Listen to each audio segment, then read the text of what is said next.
Assalamualaikum warahmatullahi wabarakatuh. Bismillahirrahmanirrahim. Alhamdulillahi rabbil alamin. Wassalatu wassalamu ala asrafil anbiya'i wal mursalin Sayyidina wa maulana Muhammadin wa ala alihi wa sahbihi ajma'in, amma ba'du. Subhanaka la ilma lana illa ma'allamtana innaka antal alimul hakim. Rabbi shrah li sadri wa yassir li amri wahlul 'uqdatam min lisani yafqahu qawli. Hadratul kiram, kepada bapak-bapak, ibu-ibu, jamaah salat subuh rahimakumullah. Alhamdulillahirabbil alamin. Kembali pada malam hari ini, di pagi hari ini kita dapat melaksanakan salat subuh berjamaah dilanjutkan dengan adanya ta'lim. Mudah-mudahan apa yang kita lakukan ini mendapatkan ridha Allah Subhanahu wa taala, juga merupakan satu asbab diberikannya maghfirah Allah Ta'ala, dan juga adanya taklim setelah kita salat berjamaah. Ini Allah akan memberikan apa yang terbaik kepada kita semuanya. Di terakhir kalinya akan diberikan satu rumah yang megah di surganya Allah Subhanahu wa taala. Amin. Yang kedua kalinya, shalawat salam semoga senantiasa diucapkan pada kita Nabi Abu Muhammad sallallahu alaihi wasallam, salah satu nabi yang telah mampu merubah tatanan peradaban adat istiadatiyah dalam tatanan sama kita nikmati ini. Yang tiga kalinya, mari kita awali dengan bacaan kitab. Mudah-mudahan menjadi hajat kita semuanya, hajat orang tua, hajat anak-anak dikabulkan oleh Allah Subhanahu wa taala. Wa ala hadiniyah talaban ridhoillah wa bisyabati Rasulillah wa li kullatin sholihah ila hadratin Nabi Mustafa Rasulullah sallallahu alaihi wasallam. Al-Fatihah. A'udzu billahi minasy syaithanir rajim. Bismillahirrahmanirrahim. Alhamdulillahi rabbil alamin. Ar-Rahmanir Rahim. Maliki yaumiddin. Iyyaka na'budu wa iyyaka nasta'in. Ihdinas siratal mustaqim. Siratal ladzina an'amta 'alaihim ghairil maghdubi 'alaihim waladdallin. Amin. Dzikril wudu yang berikutnya, halaman 22 yang ke-7. Dari awal hafal semua gimana nggih? Allahumma fat yati min ma'asika kuriha. Masuk tangan sambil meneliti ada kira-kiranya sesuatu yang menghalangi sampainya air ke kulit. Kemudian berkumur, Allahumma a'inna la dzikrika wa syukrika wa husni ibadatik. Berkumur. Kemudian istingsyak, Allahumma arihni raihatal jannah. Kemudian membasuh wajah, doanya Allahumma bayyid wajhi yauma tabyadul wujuh wa taswadul wujuh. Kemudian membasuh tangan, Allahumma a'tini kitabi biyamini wa hasibni hisabai yasira. Ini yang kanan. Yang kiri kemarin, Allahumma la tu'ti kitabi bishimali wala min wara'id dhahri. Yang ketujuh, inda mashir ra'si.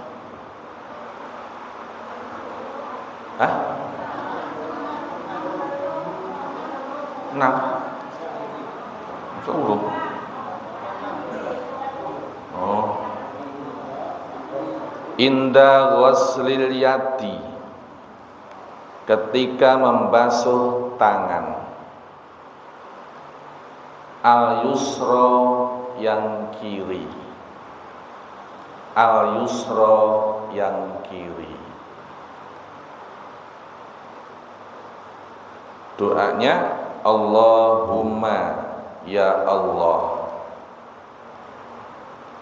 la tu'tini, jangan kau berikan kepadaku, jangan kau berikan kepadaku, kitabi, catatan amalku, catatan amalku, bishimali, dengan tangan kiriku, bishimali, dengan tangan kiriku, wala min wara'i dhuhri, dan tidak juga kau berikan dari belakang punggungku, dari warok belakang, dhuhri punggung, dari belakang punggungku.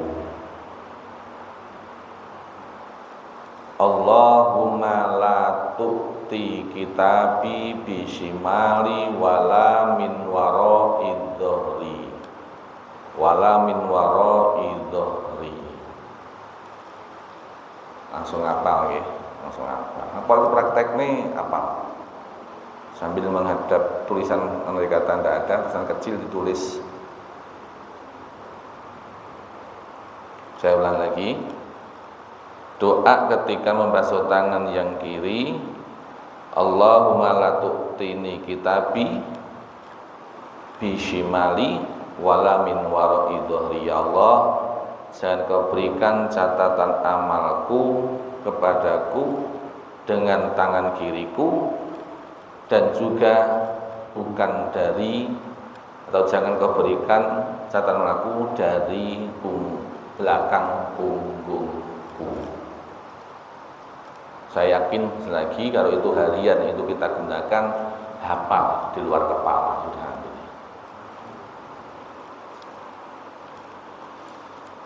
Lanjut di halaman kembali, ngaji ini bolak balik kan tidak apa-apa ya, penting paham.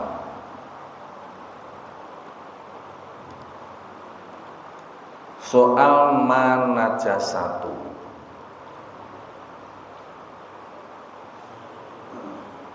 Halaman 8. Ma apa? An-najasatu, beberapa najis.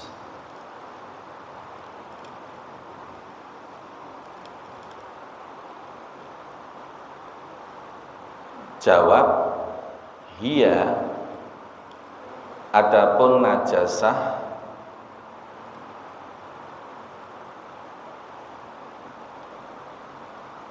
itu ad-damu, darah,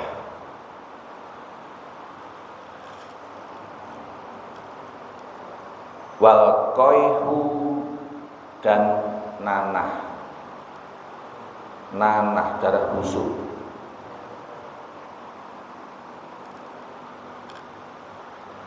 wal qoihu, dan muntahan atau untah-untahan,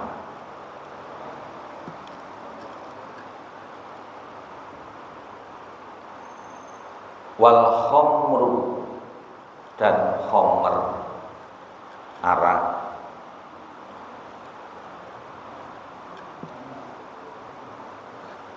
wal kalbu, dan anjing,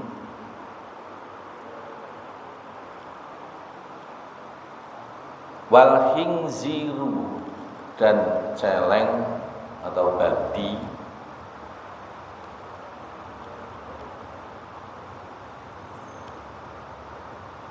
wal baulu, dan kencing, air kencing,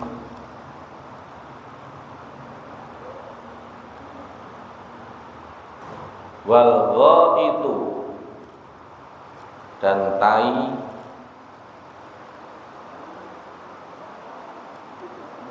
ini tai. Apa bahasanya apa? Kotoran manusia.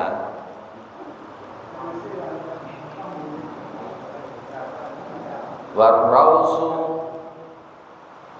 dan teletrong. Jadi apa? Teleke kewan.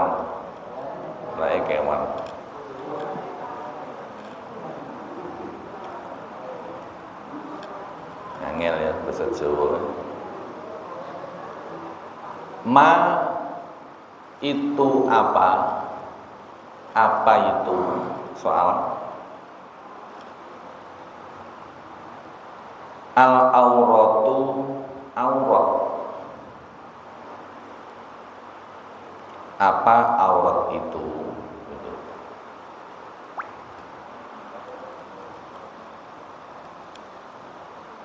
Jawab.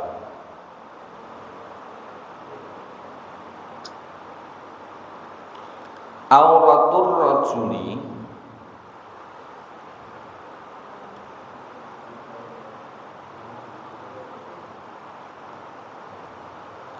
adapun auratnya laki-laki,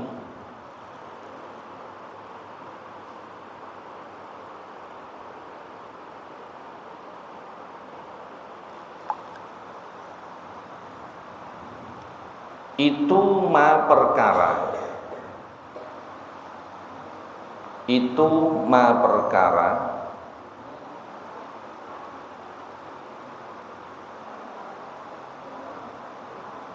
ma barang juga boleh.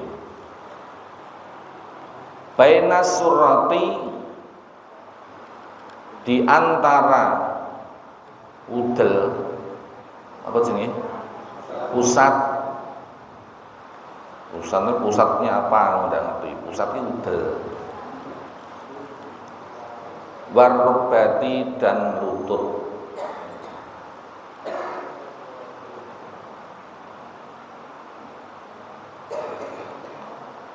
Wa auratul mar'ati,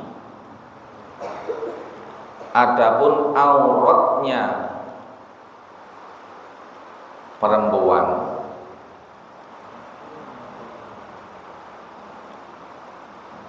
itu jami'u badaniha, semua badannya mar'ah, haknya balik ke wanita atau perempuan,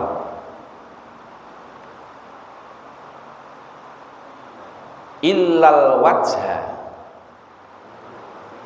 kecuali wajah,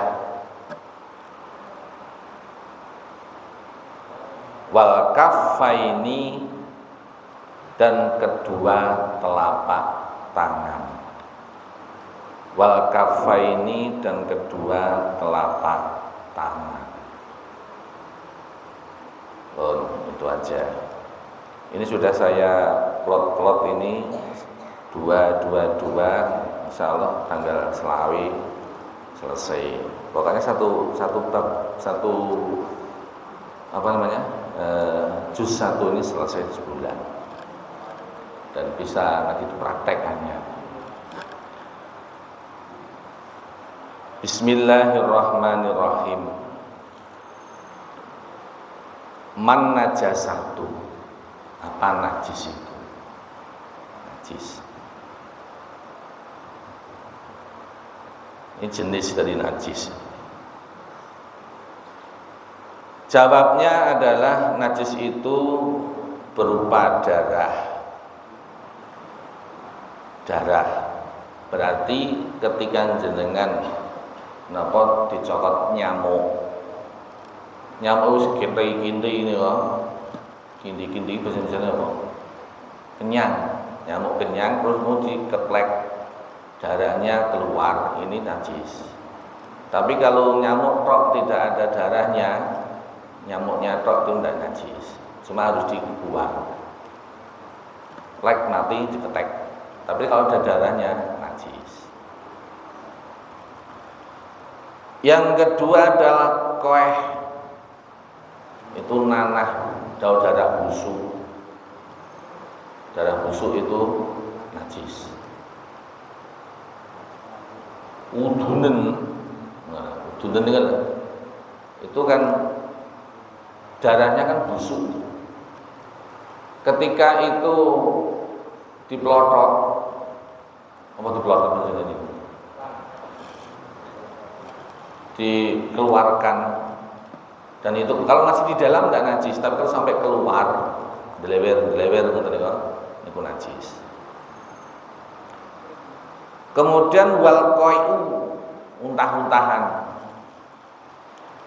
apa yang sudah masuk dalam perut kemudian kok muntah lagi, maka muntahan itu najis. Termasuk iler. Ilernya itu ada dua. Kalau memang itu asalnya dari perut, ketika tidurnya itu tidur baringan, maka liur yang keluar itu berasal dari perut, naik kemudian keluar, maka ambunya rada lumayan iler. Ada yang ilnya harum, kayaknya enggak ya. Tapi kalau ilernya, liurnya orang yang duduk gini sampai Jumatan ngiler iso niku. Saking nikmatnya sepoi-sepoi angin yang menghembus kan turu. Itu iler yang keluar atau liur yang keluar itu tidak najis karena datangnya liur itu dari otak, sehingga tidak campur dengan yang ada di dalam perut. Beda. Jadi kalau datangnya liur itu muncul disebabkan karena tidur, akhirnya itu keluar, itu najis. Tapi kalau itu dalam kondisi duduk mumakinan makadahu, duduk yang manis di situ, maka liurnya tidak najis karena yang turun itu dari otak, bukan dari perut. Kemudian khamr atau arak, minum-minuman keras itu najis. Tapi peminatnya banyak ini, sampai orang mabuk-mabuk. Wal kalbu, dan anjing, dinas kalbu itu anjing itu najis. Anjing itu maka tidak boleh dimakan karena dinas bahwa daging anjing, pokoknya apa yang di anjing itu najis. Walaupun toh umpamanya anjing itu ngawin kambing, metune kambing, tapi asal perkawinan dari anjing, tidak ada laki-laki atau laki-laki jantan yang lain, kambingnya semuanya dari betina. Lah dikawin sama anjing, keluar kambing, itu najis. Kemudian ketika kambing dikawin oleh anjing, ternyata gunting kambingnya, belum sing dikeluarkan bentuk anjing, ya sama, apalagi bentuk anjing jelas itu najis. Sing bentuk kambing saja, tapi kalau itu hasil campuran perkawinan antara kambing dan anjing, sekalipun hasilnya itu berupa kambing, maka itu najis. Jangan dibilang kalau nggak tahu ya. Itu memang seseorang meyakini tidak ada pejantannya. Ketahuan loh itu kok anjing kok iso ngawini kambing, akhirnya bunting di situ, maka keluar umpama sekalipun berupa kambing, najis. Wal khinziru, dan celeng ataupun babi itu najis. Wal baulu, dan kencing.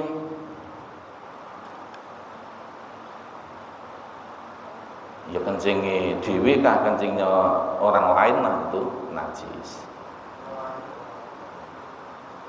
Wal itu, dan termasuk ee-nya manusia. Kalau ghaid itu bahasanya ini ee-nya manusia namanya ghaid. Kalau ee-nya kewan namanya raus ataupun teletron. Nah, itu semuanya najis. Akan tetapi dalam posisi darurat sekali, umpamanya sampai melaksanakan perburuan di tengah hutan, tidak didapati buah-buahan, tidak ada sayuran, tidak ada, yang hewan yang halal pun tidak ada kecuali adanya celeng atau babi atau anjing liar di situ, serigala berarti ya. Maka itu dalam posisi darurat, sudah kehabisan makanan, keumpama saya sampai nggak makan ternyata itu mati, maka dalam darurat seperti itu boleh itu makan, tapi secukupnya, bukan sekenyangnya, bukan secukupnya. Maka di dalam usul fikihnya ad-daruratu tubihu wal mahdurat. Sesuatu yang tidak diperbolehkan dalam posisi darurat ini bisa menjadi boleh. Nah, selagi kalau sudah mendesak sama sekali, maka itu baru boleh. Tapi dalam satu keterangan yang lain, ada satu pendapat ini, teletronge atau teleke kewan yang halal dimakan, ada mengatakan itu tidak najis. Itu hanya kil saja. Kalau kil itu ya jangan diterapkan dalam sifat umum. Nah, kil itu jari, sebagian ulama, kil itu sebagian ulama mengatakan seperti itu. Maka pernah saya pas ada kunjung ke pesantren itu, telek pitik itu di masjid itu banyak sekali bekasnya. Kok nggak dicuci? Karena mengikuti suatu pendapat bahwa teleknya ayam itu bagian dari sing halal dimakan, tidak najis. Ini kalau untuk intern itu ya rawa, tapi ketika itu diumumkan secara umum ya kurang bagus. Kalau kil itu tidak bisa digunakan secara umum, hanya orang khusus yang bisa mengetahui langsung dasar hukumnya. Kemudian soal yang kedua, aurat itu apa? Jadi aurat itu kalau secara bahasa sesuatu yang harus ditutup. Lah auratul rajuli, auratnya seorang laki-laki itu antara pusat dan lutut. Berarti kalau itu pusatnya tertutup, lututnya tertutup, maka itu sudah tidak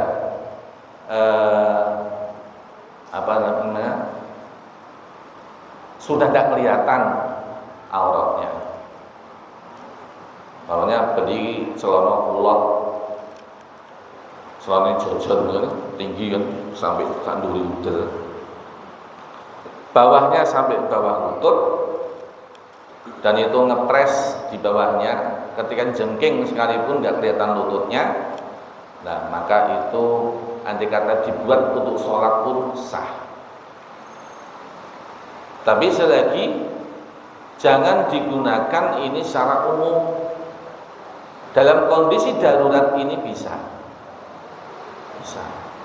Bahkan andai kata terjadi lagi darurat, masuk daruratnya lagi, mau sholat tidak ada baju yang suci, andai kata itu mau melaksanakan sholat betul-betul tidak ada, ini masuk paling darurat lagi, harus masuk di kamar, matiin lampu, gelap, hanya pakai celana dalam aja, ini bisa dilakukan selagi dalam posisi darurat. daripada tidak melaksanakan sholat. Tapi ini petengan ora oleh ning terang-terangan dulu wong edan piye sholat kok telanjang kan. Nanti kalau gagal paham nanti, gagal paham. La auratul mar'ati jami'u badaniha ilal wajha wal kafaini. La aurate wong wadon, auratnya seorang wanita itu semua badannya. Ilal wajah istisna. Ada pengecualian. Kullu sayin mustasnayatun, sesuatu itu pasti ada pengecualiannya. Jadi yang dikecualikan apa? Wajah dan telapak tangan. Ini kalau kita mengacu pada dasar ini,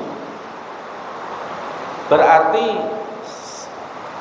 seorang wanita yang membiarkan auratnya terbuka, ini jelas melanggar syarat. Melanggar syarat. Maka suatu ketika Rasulullah SAW dan alhamdulillah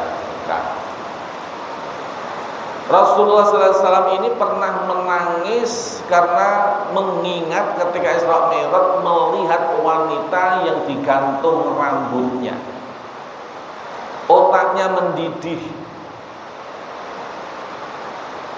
sehingga putrinya Siti Fatimah bersama Sayyidina Ali ini tanya, apa yang dengan sebab engkau menangis ya Rasul? Rasulullah menjawab, saya teringat ketika saya di Isra Mi'raj kan melihat beberapa wanita yang digantung rambutnya, otaknya mendidih.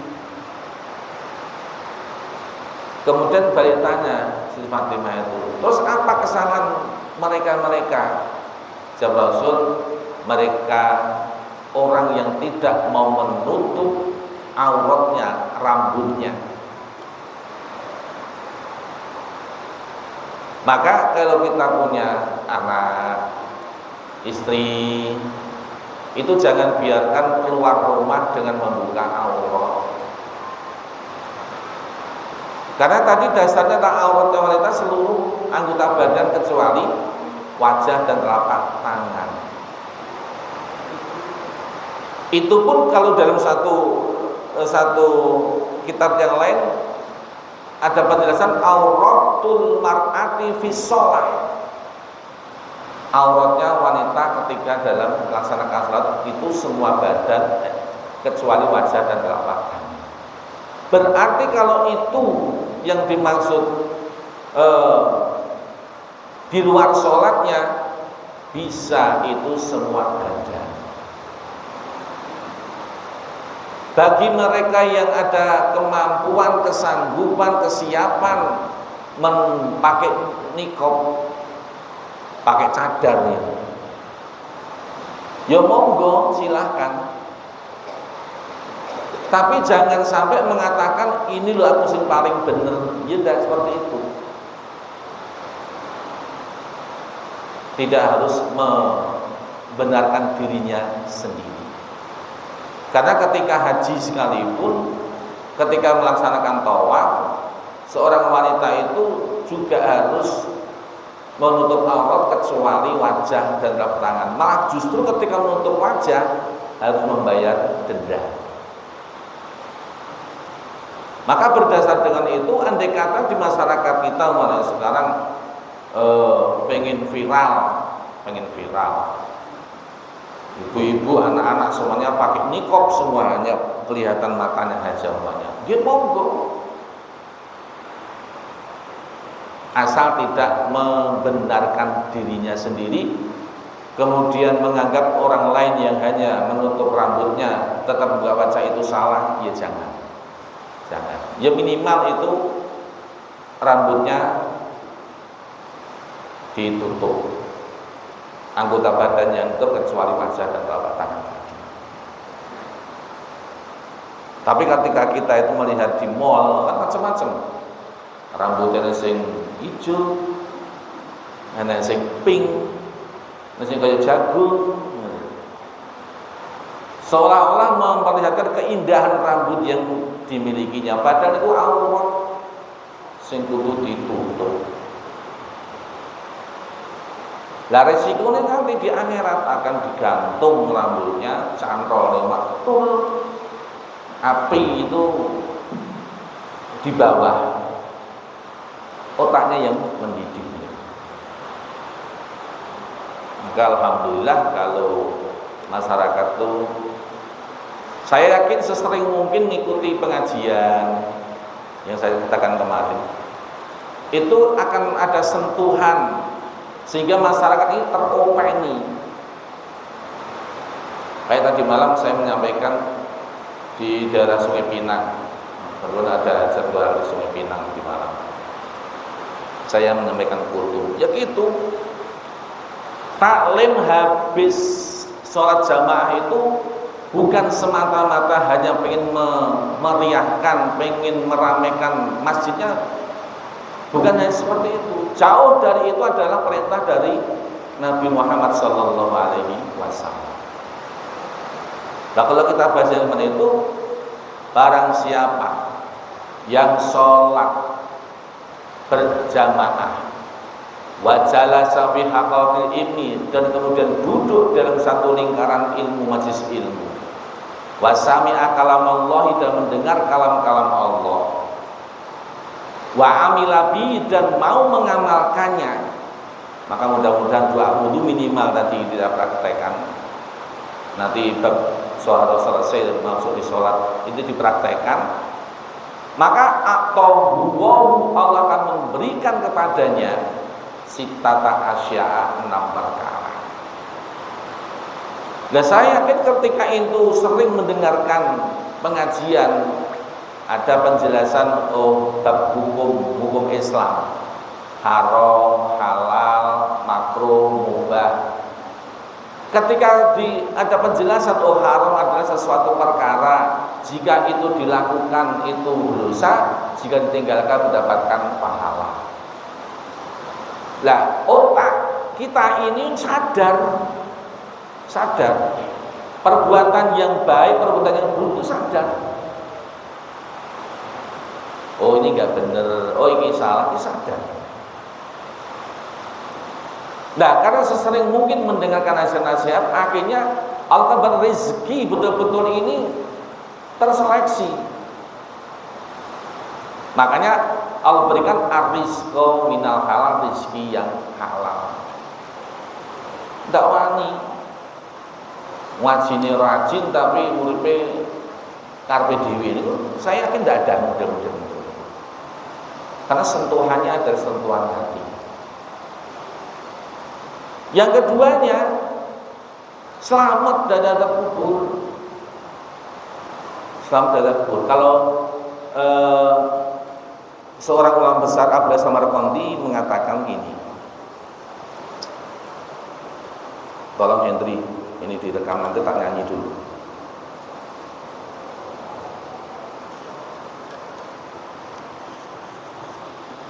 Tinggal klik aja nanti, bentar.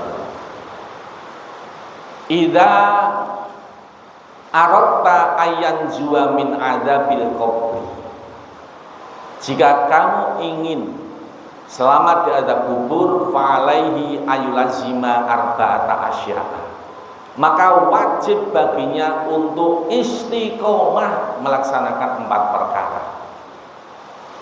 Ini kalau dilakukan gini lagunya. Siapa ingin selamat dalam kuburnya, 4 perkara yang harus dilakukannya. Siapa ingin selamat dalam kuburnya, 4 perkara yang harus dilakukannya. Selawat. Allahumma sholli wa sallim ala sayyidina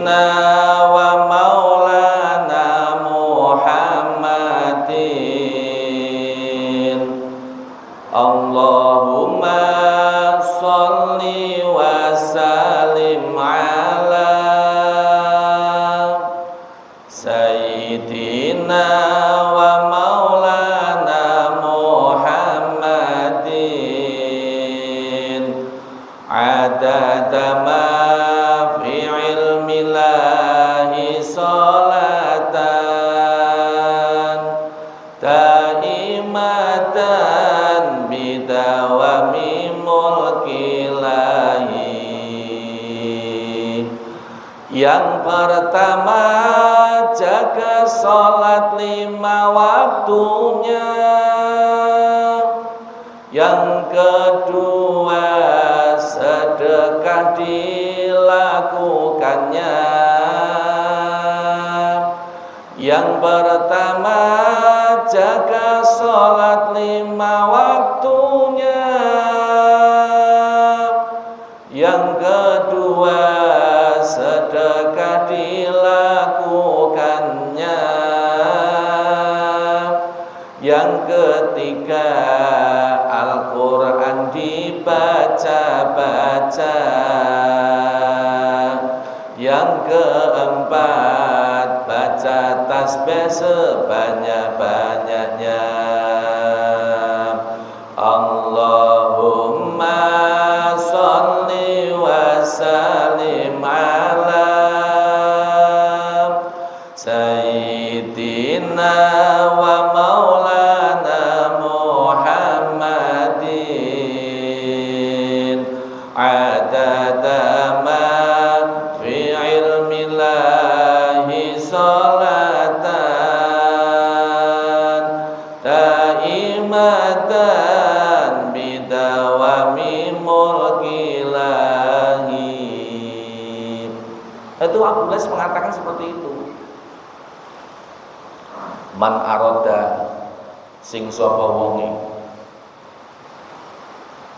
man aroda ayan jua ing yen to slamet sapa wong min adzabil qabri sange adab kubur, fa alaihi mengko iku wajib ing atase wong arba'atu asya'a 4 perkara. Jaga sholat 5 waktunya, bimuhafadzati sholat, jaga sholat 5 waktunya. Maka sesibuk apapun jangan sampai sholat itu ditinggalkan. Wudurnya sholat kemarin sudah, hanya tidur dan lupa yang bisa diterima alasannya. Itu pun kan harus sholat ketika sudah ingat. Yang kedua, sedekah. Maka yang sering saya sampaikan, monggo di subuh ini sedekah 2.000 kah 5.000 kah bawa ke masjid. Segenggam beras yang ada, yang dimasak di rumah bawa ke masjid. Ada satu doa dari malaikat untuk kita. Allahumma ati kholafan munfikon. Ya Allah, berikanlah dia, siapa? Orang yang menginfakkan hartanya, gantinya. Loh, kita dapat doanya malaikat tiap hari itu. 1.000 kah, 2.000 kah, 5.000 kah. Tapi ketika kita merasa sayang, iman di 1.000, 2.000, justru akan mendapatkan satu doanya malaikat, Allahumma timumsikan talafan. Ya Allah, berikan dia kebangkrutan ya Allah. Oleh sebab itu, kalau kita pengen mendapatkan keberkahannya tadi, ya monggo kita bawa sangu di masjid ini. Berarti banyak hal yang kita dapatkan. Kita jamaah, itu juga merupakan suatu penggugur dosa.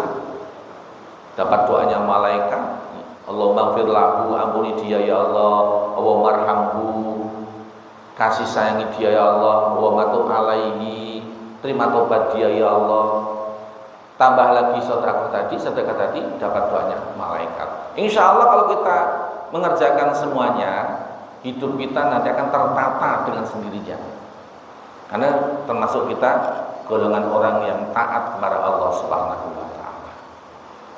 Niku. Kemudian yang ketiga, kalau pengen selamat dari kubur, yaitu biqiraatil Quran, dengan banyak-banyak membaca Al-Quran. Nah, Al-Quran yang kita baca itu syafi'un musyafa'un, akan memberikan syafaat yang diterima syafaatnya. Maka yang belum bisa ngaji mestinya itu monggo ada kesempatan di Al Azhar, mau anak-anak atau orang tua ada waktu disediakan di situ untuk belajar. Malu Pak, daripada nanti dipermalukan malaikat di kubur. Ini kan sudah bisa dirasakan. Setahun yang lalu kita awali dengan ngaji dengan model metode qiraah. Ternyata hanya 3 bulan. Walaupun ada yang belum nyampe, tapi rata-rata 3 bulan ini selesai.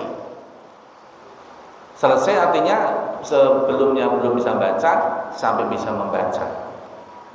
Bahkan ya 1 bulan saja ini belajarnya. Yang awalnya makhol huruf ini belum tertata dengan baik, akhirnya bisa tertata dengan baik. Nah ini fungsinya Al-Quran ini yang kita baca itu nanti akan ditanyakan, wa ma imamuka, apa pedoman hidup? Ditanyakan oleh malaikat mungkar nakir. Ternyata pertanyaan-pertanyaan man rabbuka wa ma nabiyuka wa ma dinuka wa ma kiblatuka wa ma imamuka wa man ikhwanuka, ternyata jawabnya bisa semua. Selamat. Fa inna jamin wa mabatul asaru.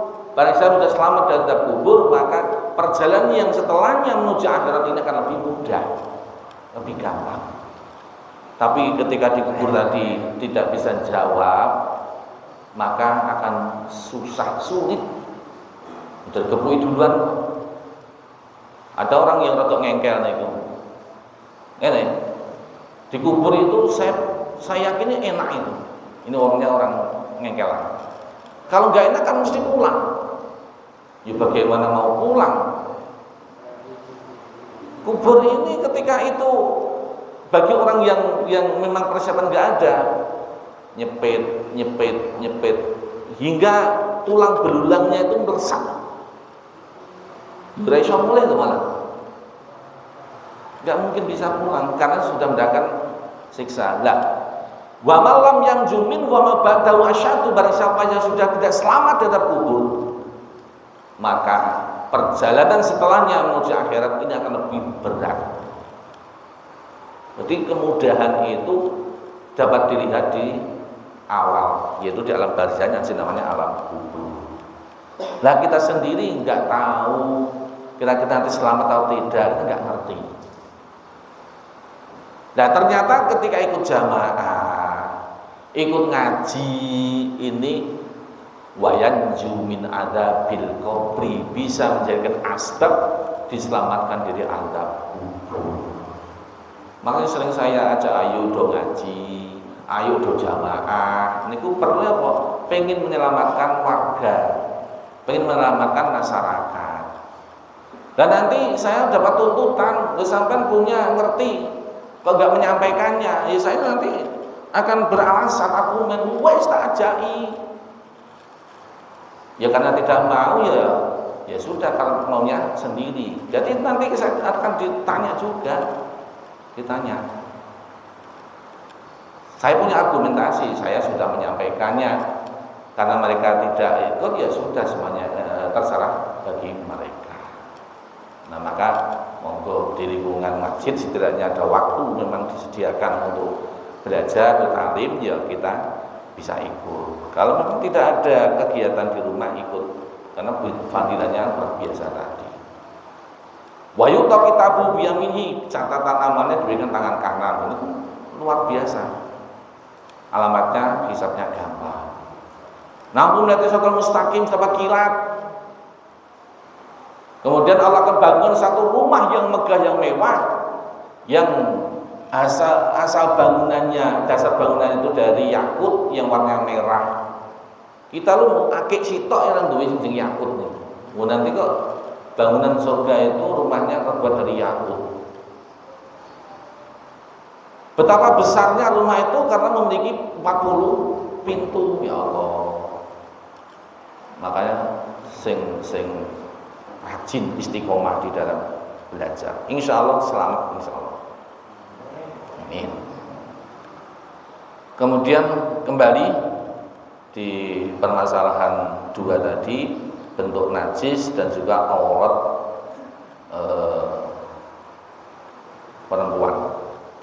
lagi. Oh terakhir tadi yang diadules tadi yang belum.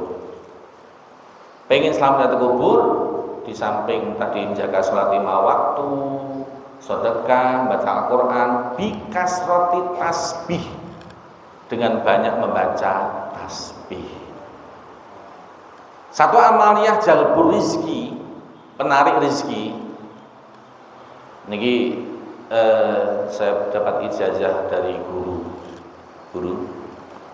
Ketika hendak masuk rumah, nih gitu. Jadi disebutkan assalamu alaina wa ala ibadillahis sholihin.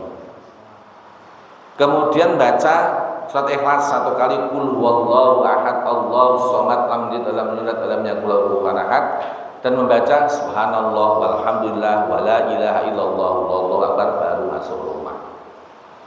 Itu ternyata suatu amaliyah untuk jalbur rezeki, narik rezeki. Saya kobil itu karena memang ada buku panduan di JRA, di Jamiah Ruqyah Aswaja, itu di dalamnya ada penjelasan itu. Maka mudah-mudahan ya kita tata lagi apa yang sudah kita dengarkan, kita terima ini, ya kita bisa menerapkan, karena di ngaji tadi wa amila bihi, dan mengamalkan ilmu yang telah didapatkannya. Maka insya Allah monggo kita bareng-bareng jalbur rizki, amalan untuk penarik rizki tadi apa? Ketika masuk rumah, assalamu alaina wa ala ibadillahis sholihin. Jadi salam sejahtera untuk diri kita semuanya, ditambah lagi untuk orang-orang muslim. Baca surat Ikhlas, qul huwallahu ahad Allahu shamad lam yalid walam yulad walam yakul lahu kufuwan ahad, dan baca subhanallah walhamdulillah wala ilaha illallah wallahu akbar. Dari mana rezeki itu? Allah akan mengaturnya min haitsu la yahtasib. Ya yang penting ada ikhtiarnya. Aku ndonga tok ya repot nanti. Nanti ada yang meri nanti kan ndonga tok duitnya akeh. Ada yang meri masalah lu sampai ngopo enak ndonga tok 200 model-model. Ya tidak harus seperti itu, ada ikhtiar yang dilakukan. Pun dua masalah tadi, ada pertanyaan? Waalaikumsalam warahmatullahi wabarakatuh.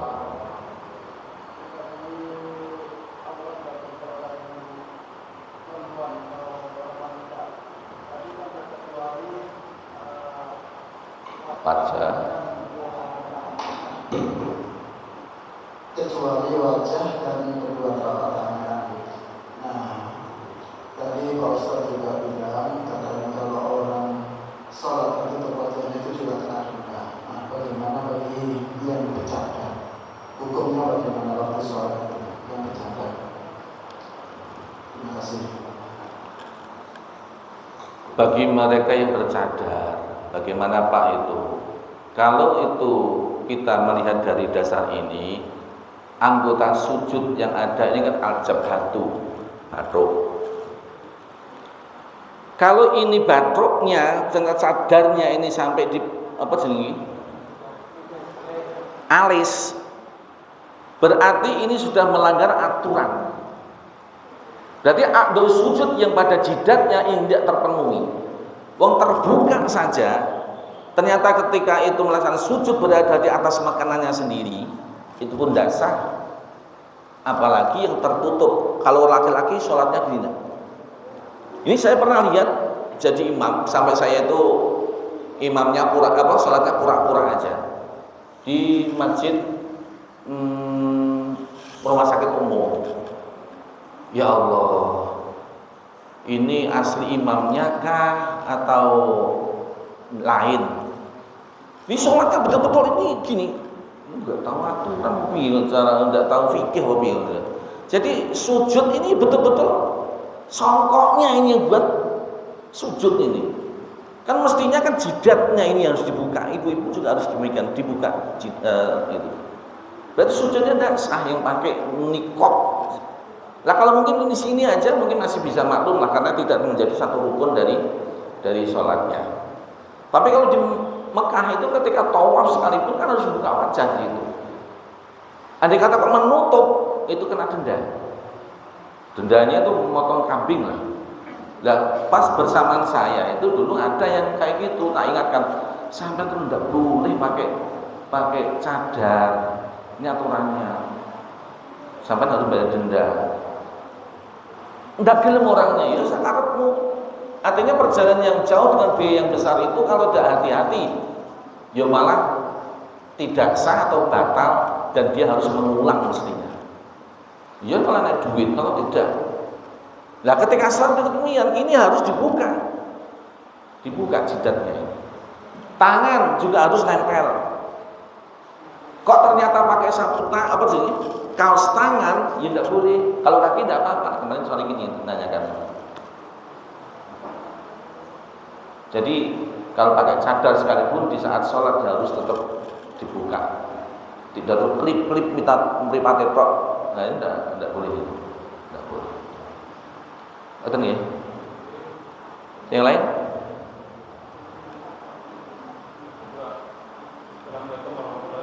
Waalaikumsalam warahmatullahi. Tentang masalah darah yang keluar tadi, kadang-kadang kalau yang biasa ngutang itu kan tangannya kepukul Pak. Seperti saya ini tangannya kepukul jadi darahnya ngutang di dalam tubuh. Ini bagaimana hukumnya? Kalau itu masih di dalam kuku putih apa merah itu, ya tidak apa-apa di dalam itu, kan masih di dalam. Loh, saya pernah mengalami pengalaman sampai di Kalimantan tidak bisa kerja dulu kan, tidak bisa kerja. Kemudian ngelihatin lejang itu, bikin almari cuma dipotong-potong, dipasang pelindung kok jadi duit kok banyak namun gitu.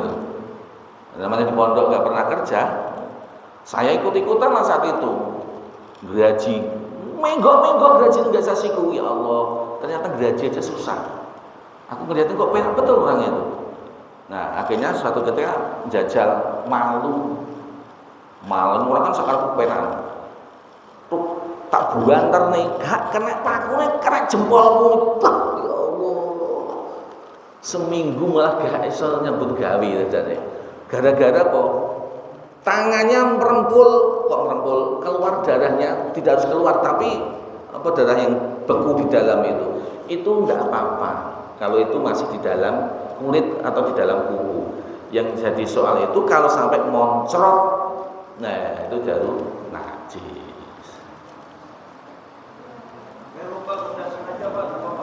Hah?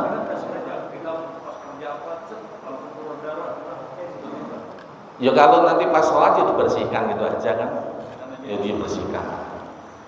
Bagaimana supaya agak keluar ketika itu wudhu, sudah betul-betul diperhatikan bersih, khawatir keluar diperban. Kalau khawatir keluar lagi, udah batal keluar darahnya, tidak batal. Kalau ibu yang keluar darahnya ya batal. Head masalahnya. Lanang laki masuk head, buatan betul. Salam. Kalau sperma itu najis atau tidak? Sperma tidak najis tapi mewajibkan mandi. Itu aja. Oh, itu aja.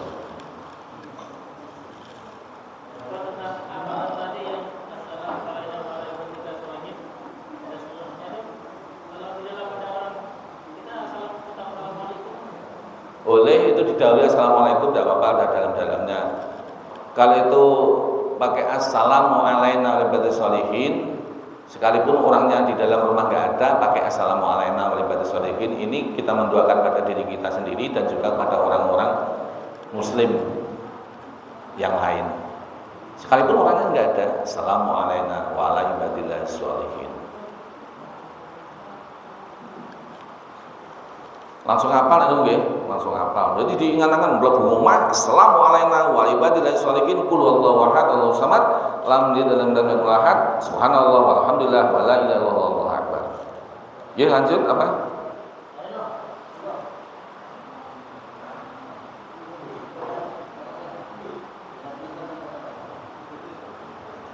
Assalamualaikum warahmatullahi wabarakatuh. Waalaikumsalam warahmatullahi wabarakatuh. Sebelumnya saya minta maaf pada jemaah masjid ini.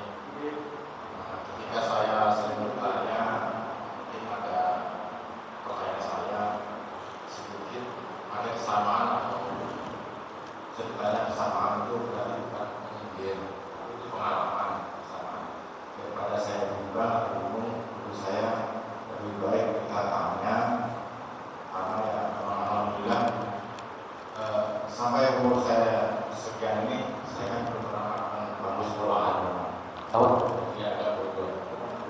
dimakan bangku sekolah. Ya enggak semuanya, enggak ada bangku sekolah dimakan. Jadi pertanyaannya sih tentang najis dan lepot. Ya. Ketika itu saya pernah beli bubuk atau lepot itu, menyelesaikan beli, tapi orang itu nggak mau menjual. Bilangnya bagi dia nggak boleh, tapi sementara ada juga yang menjual. Nah, niatan saya kan membeli, tapi akhirnya saya mengambil aja. Itu hukumnya sebenarnya gimana, Pak? Nggih. Assalamualaikum warahmatullahi wabarakatuh. Misalnya jualan kletrong kah? Jualan apa namanya? Taeknya kelinci kah yang ada? Jual teleknya bebek kah? Itu kalau jual asli kletrongnya enggak boleh. Barang najis kok dijual. Tapi kalau itu bahasanya gini, aku sing nglumpukne, jenengan terus duwe kletrong to. Aku sing nglumpukne. Jadi bahasanya itu bukan jual, sampai ngopai aku. Ngopai aku sak karunge sekian, ngono ben aman. Tapi kalau memang jual asli, jual kletrong, itu mboten oleh, karena barang najis kok dijual. Lah, akhirnya ben selamat tadi satu karungnya sampai ngopai aku piro. Opak kerja. Bukan jual kletrong, lah iku selamat niku.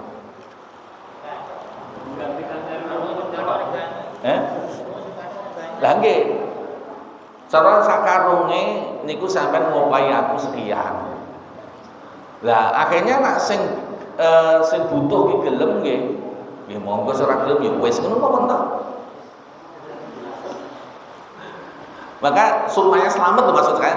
Benar ini pertanyaan sampean kan, di lingkungan kita ada yang melakukan seperti itu biar ngerti ternyata ini aslinya jual telek ini betul oleh, bisa menjadi boleh kalau memang itu dengan disikapi seperti tadi, tidak jual kletrongnya tapi jual jasanya. Tapi Pak, beliau saya nggak bisa nyebut nama orangnya, itu betul-betul nggak mau dia. Intinya bagi dia haram. Lah ya memang ngerti deh, kalau menjual kletrong itu haram. Jadi boleh itu karena jasa yang dijualnya. Aku lagi nglumpuk nih, sak karung ini sampai opai aku sekian, dan itu orang apa orang ngoten itu. Jadi jasanya yang dibelinya bukan kletrongnya. Tapi Pak, itu Pak, ada yang bertarget Pak. Harganya sekian, gitu. Makanya saya luruskan tadi supaya itu menjadi boleh, itu sekali jangan jual letongnya tapi tenaga. Aku ngarungi seperti ini, tenaga saya mbok hargai segini ya, kan gitu. Ben selamat. Bukan kerena hukum, bukan, memang hanya seperti penjelasannya. Kalau kerena hukum itu bagaimana itu tidak boleh menjadi boleh, dipelintir-pelintir. Ini hampir sama pelintir-pelintir. Jadi di akhirat nanti juga ada orang disiksa itu bukan nyiksa orangnya. Orangnya dimasukkan dalam drum, saya dibakar drumnya. Orangnya protes, lah aku kenapa disiksa? Aku kan gak nyiksa sampean. Aku cuma bakar drumnya. Nah itu orangnya di dalamnya. Nah, kalau ini memang itu bisa dilakukan, yaitu jual jasanya, bukan teleponnya. Pak, kuasa panjangnya mengalih. Hah? Ganti pengalih Mengalihkan. ganti hasil dia. Iya. Kepala bahasanya nggak ngerti, aku Banjar mengalih gitu. Oh nggih, teringat kemarin nggih masalah itu Pak Halim, itu kalau pancer wali yang tidak boleh. Kalau tidak pancer wali menikah sepupu tidak apa-apa. Kalau pancer wali yang saya maksud kemarin, anak Al-Fahur sama anaknya siapa? Fikri sama dia kan pancer wali namanya. Itu tidak boleh. Ya, tapi kalau misalnya kayak Fikri itu perempuan, punya para laki-laki anaknya kawin duluan ada apa? Anaknya Farus, anaknya Farusnya oh, ya kan Fikri masih bisa menjadi walinya anaknya Fahrul. Kalau perempuan-perempuan semua nggak ada pacar walinya. Jadi anak laki-laki itu kan bisa menjadi wali dari keponakannya. Lah karena bisa menjadi wali tadi menjaga tidak boleh itu. Kalau sudah sama-sama perempuan namanya, anaknya siapa perempuan juga. Ya ini sepupunya enggak apa-apa. Kalau kan masih ada pacar walinya tidak boleh. Oke. Usul yang alhamdulillah antara saya bisa dirubah yang nomor 3 itu dengan dirubah ditambahin. Kalau tadi yang Bapak sampaikan memang dibaca karena itu bisa dibaca dan diamalkan isinya. Oh ya mestinya dibaca dan diamalkan isinya, tidak hanya dibaca. Bagaimana bisa mengamalkan isinya? Ya harus belajar biar tahu. Makanya nafsu sorab itu penting sekali untuk mengetahui arti. Nafsu sorab itu penting sekali. Ya nanti dirubah. Dibaca pun sudah mendapatkan pahala. Allahumma sholli wa sallim ala sayyidina Muhammadin adada ma fi ilmillah isolatan daimatan bidawamin mulkilahi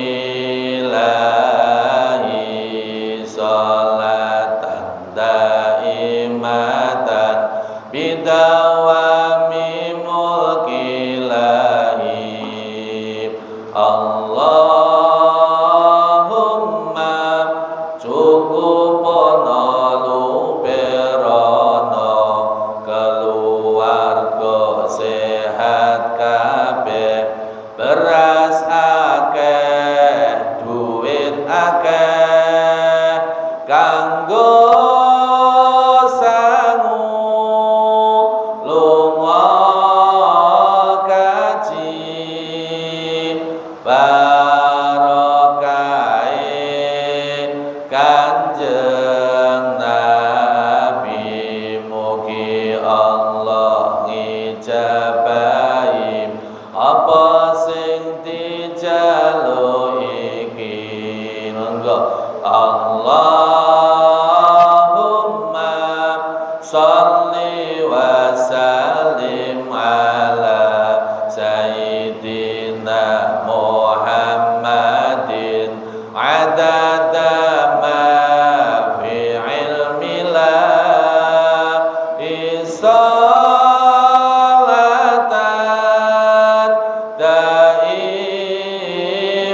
daimatan bidawami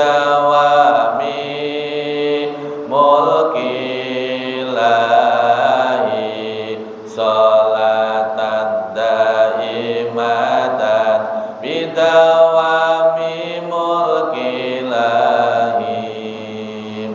amin amin ya Allah rabbal alamin bismillahirrahmanirrahim alhamdulillah rabbil alamin Allahumma shalli ala sayyidina Muhammadin salatan taqur biha dunub wa tusliku biha al-qulub wa tantaliqu biha al-husub wa tarju biha al-suhub wa ala alihi wa sahbihi ilaihi mansub Allahumma shalli ala sayyidina Muhammadin salatan tunjina biha min jami'il ahwali wal afat wa taqdina biha jami'al hajat wa tudurna biha min jami'is sayyiat wa tarfa'na biha 'indaka 'ala darajat wa tuballighuna biha sallallahu ya'ti min jami'il khairat bil hayati wa ba'dal mamat Allahumma anfa'na bima 'allamtana wa 'allimna bima yanfa'una Rabbana zidna 'ilman nafi'a warzuqna fahma alhamdulillahi ala kulli hal wa na'udzu bika minan nar Allahumma nawwir qulubana bi nuril iman Allahumma nawwir qulubana bi nuril islam Allahumma nawwir qulubana bi nuril ihsan Allahumma nawwir qulubana bi nuril quran